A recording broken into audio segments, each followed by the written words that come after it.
and welcome to BNN Pick The Pros edition for Week 17 of the NFL season. It is the season finale, and with me is co-host Jeff Fortier. Jeff, welcome. Thank you very much for having me. Yeah, well, you know, you're a permanent fixture here now. All right, review. I won the first week. I won the second week big. But you know what? It's not going to last. Jeff's too good. Let's just dive right in with both feet to the Sunday games. There's no Thursday games. There's no Saturday games. There's no confusion. It's just all Sunday. Mm-hmm. Patriots and Dolphins. We'll start with you, Jeff. Okay, I'm going to choose the Pats in this game. I'm going to choose the Pats, even though the Dolphins have the wild card. The Pats are just too strong. We move on to Panthers and Bucks. Now the Bucks need the win to stay in it. They've got to have some luck too. So I'm going to go with the Bucks. It's in Tampa Bay. Jeff. Yeah, they're going for that last wild card spot, right? That they're fighting for, and I think Panthers got beat last week, and I think they're cooked. I think the Bucks win this one. All right. Next, we have the 1-14 Browns visiting the Steelers, and the Steelers are the division champs in the AFC North, right? Correct. Yes. Okay. Jeff. Did you know that the Steelers are planning on not playing Roethlisberger, Le'Veon Bell, or Antonio Brown?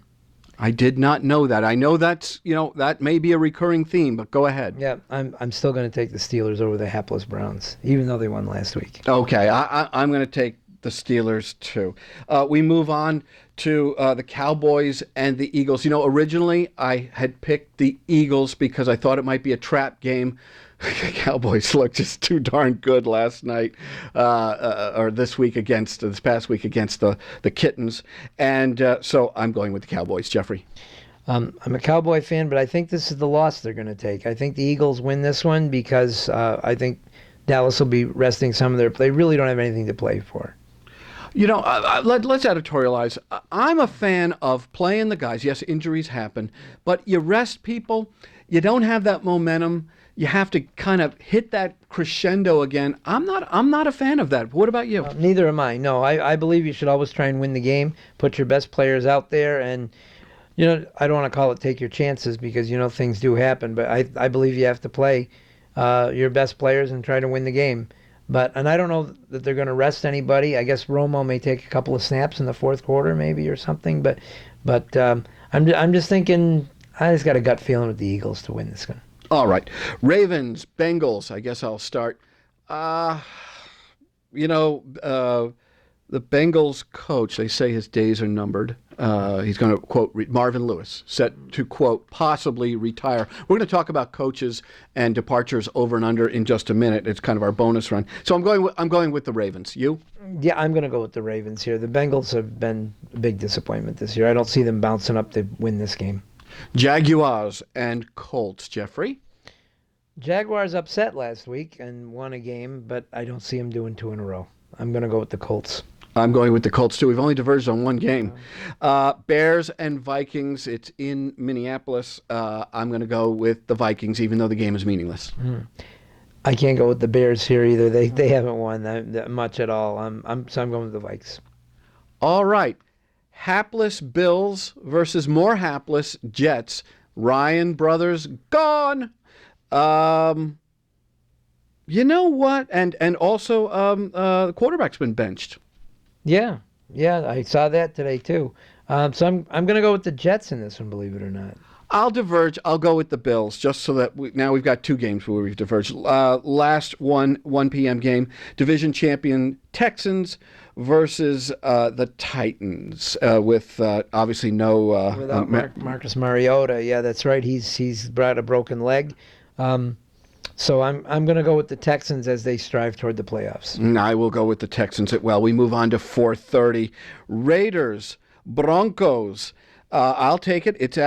It's in Denver at what are they calling that state? It's not Invesco. It's not Mile High. Something at Mile High. Okay. Well, I'm going to go with the Broncos because who's playing quarterback for the Raiders? Jim Plunkett. I mean, you can bring him back. Matt McGloin is who I'm told is the quarterback for the Raiders this week. The Raiders do have something to play for, but I don't think they can get themselves settled under a new quarterback this quickly, so I'm going to go the Broncos. All right, so we're both going with the upset, which probably isn't really that much of an upset. Cards, who are out of it, versus the Rams, who are like way out of it. Lost to the 49ers. You can go first, Jeff. Do I have to? No. I'll take the Cardinals in this one. And I'm taking the Cards as well. We move on to a very interesting game: the Giants and the Skins. Skins, they got to have the win to stay in it, and I think they're going to need some help on the side. Giants, God, their offense just blows chunks. They're horrible and throwing pick sixes. I'm going with the Skins. It's at FedEx. The Skins, I think it'll be a special game for them. I think they will win it. Will they get to the playoffs? I think they need some help. Jeff? I think they may need a little help too, but they have a pretty good shot if they win, I believe. So the Giants are already in, and I think I'm going to go with the Skins. I'm not going to diverge. I'm going to take the Skins in this game. All right. We're still at 2 games, divergence and holding. Seahawks versus 49ers. Jeff? Seahawks have won the division, and and the 49ers, even though they won last week, that was their hurrah game, I think. And so I think the Seahawks win this one. Are the Seahawks going to play like their JV team? I don't know. I'll go with the Seahawks. And, some of these games we may get cooked on because, of starters only playing limited or not at all. And we move on to the final 4:30 game. Saints and Falcons. Falcons are division champs, number 2 seed. I will go, and it's played at the Georgia Dome. I'm going big with the Falcons. I'd have to agree with you there. I think, again, we're not diverging, but Falcons, I think they're going for some positioning, and even though they're number 2 now, they could slip if they don't. So I think they're going to gung ho to this game. All right, we move to the final game of the regular season. Packers versus Kittens, aka Lions. It's from Ford Field. Jeff, I'll let you go first on this one. Okay, the Packers have been hot, but I'm going to go with the Lions on this one. And we'll diverge. I'm going to go with the Packers. Boy, they look good. I mean, they're hitting on all cylinders, and Jordy Nelson, and they've a whole new fleet of receivers, including, and his name escapes me, number 88, who's not a receiver anymore. He's a running back, and he's big, and he's punishing, and I like the Packers. Okay. We're done with that one. We're just going to tease the next time around. It's time for playoffs. Playoffs? You talking about playoffs? I'm talking about playoffs. Playoffs? Jim Mora, yeah. All right. Can we refer to him? Is that all right? Yes, yeah, of course okay, we can. But playoffs, you're going to hear that a lot from me. Playoffs? I love that. Do you have anyone special that you're really, for the playoffs? Just as just who do you think is gonna, we can talk about it now. Who's gonna kind of make it through the playoffs? Let's talk about on the NFC side. Okay, NFC side. I like what the Cowboys are doing. I do. Teams I would fear a little bit might be Atlanta if they're on firing on all cylinders. Skins look a little bit tough when they're ready to go. So I think you got 3 there that could go a long way. I'm not certain about Seattle because sometimes they're a little shaky. The division winner in the North, either be it Green Bay or the Lions. I'm not sure unless Green Bay continues to fire like they're doing. Well, obviously, once upon a time I was a huge Cowboy fan when I spent 2 years as a young lad in Houston, Texas, and no one rooted for the Oilers because they were AFL, and it was at that time the NFL ruled. But enough about me. I still haven't forgiven the Packers for the plunge in 1967 at the frozen tundra of Lambeau Field, and. But I like the Packers. I mean, I hate the Packers, but I like their chances, and the Cowboys. I don't know if that'll come down. I don't even know how it plays out. But the AFC side, I'll just start with that. I don't know if there's anyone who can even match up with the Pats. Jeff? I don't think so. It's preparation. Belichick always seems to be ready for these games. Even this week playing Miami. If they lose and the Raiders were to win, I think they don't get that number 1 spot. So I think Belichick is always ready. He's always got a plan. You give him enough time to prepare for a team, and they would have to be, and it's got to go through New England, pretty much. Right. So we're now have one last point of conjecture.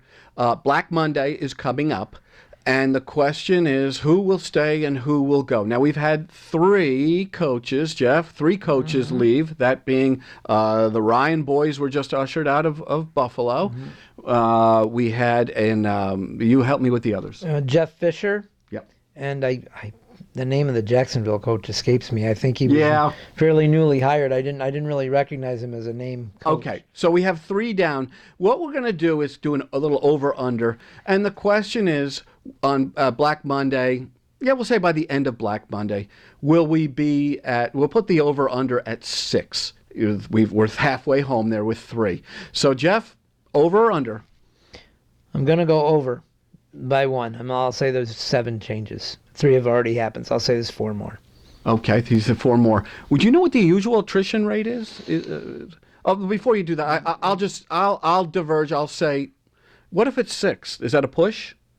I think it is. Yeah, I don't know what the score is on that. I'll go under. I'll say 2 more will bite the bullet. But you know what? I think you're probably right. I think it will end up at being 7.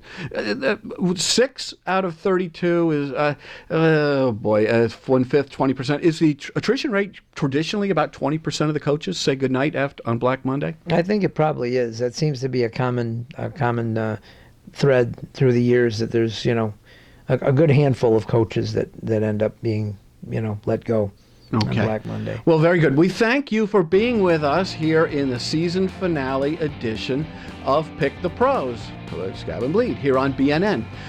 Next week, we will be back, Jeff and Jeff. We will be back with what edition? Playoffs? Talking about playoffs. And we'll have a good time with that. We'll set the whole playoff picture, the wild card picture, wild card games. There were 4 games, are there not? Right. Okay. Wild card weekend, yeah. Wild card weekend. And we will do that. We will be back at you next week. We want to thank everyone who has watched, a ton of you. Way over 1,000 people are watching every week, and we really, really, really thank you. This is kind of gone from experimental to we hope it'll go permanent, and this will go into other sports as we emerge from the NFL season. Jeff, are you having a good time with us? Oh yeah, it's great. It's great, having a great time. All right, that's for Jeff. He's having the time of his life. That's right. All right, so for Jeff Fortier, I'm Jeff Grimshaw. For BNN, we'll see you real, real soon.